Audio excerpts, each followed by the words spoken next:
السلام عليكم ورحمة الله وبركاته، وأتمنى أن تكون بصحة جيدة.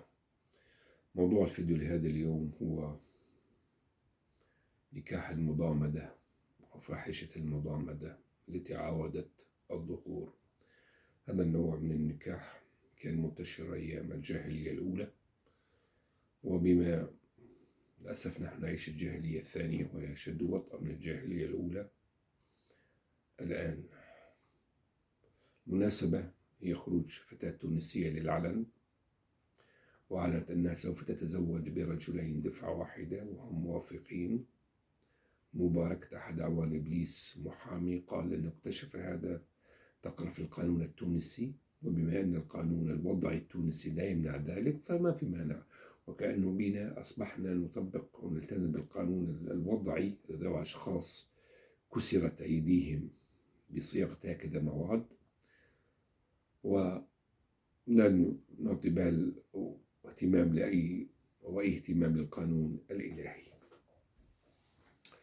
طبعا لاحظنا في الفترة الأخيرة هناك عدة برامج تروج للمثلية للمساكنة إلى آخر ما هنالك، وأصبح الطريق الأقصر للشهرة والمال هو الانحلال الأخلاقي كما نشاهد على التيك توك وعلى الانستغرام والفيس وإلى آخر ما هنالك.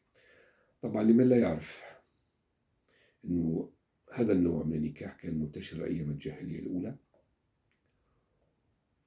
مثله مثل أنواع أخرى عندما جاء الإسلام حرمها ومنعها، كان نكاح الاستبضاع، وهو كان تجامع المرأة المتزوجة رجل فارس أو شاعر تحسين النسل وقد حرمه الإسلام. وهناك أيضا زواج المخادنة، عفوا نكاح المخادنة، وهي أن تصاحب الزوجة على المرأة على زوجها وقد حرمه الإسلام، وهو المقصود بالآية القرآنية ولا متخذات أخدانا. وللأسف هذا النوع من موجود حاليا في المجتمعات، نسأل الله العفو والعافية.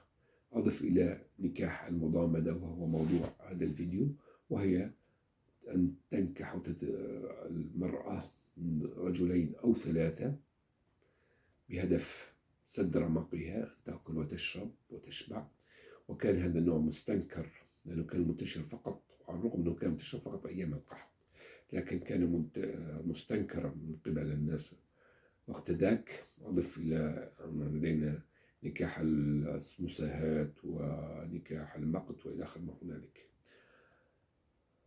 على كل حال انتشار هذا، حتى لو الفتاة لا تقصد الأمر جديا وإنما موضوع شهرة وترند وإلى آخر ما هناك، لكنه موضوع خطير لأنه هو مجتمع مناقص، ولدينا الكثير من الناس كما قلت الذين يعون اهتمام ولا يوجد في مخافة الله في قلوبهم، تصبح يسعون إلى شهرة بكل الوسائل كما قلت، وأصبح الطريق الأقصر والأسرع هو الانحلال الخلقي.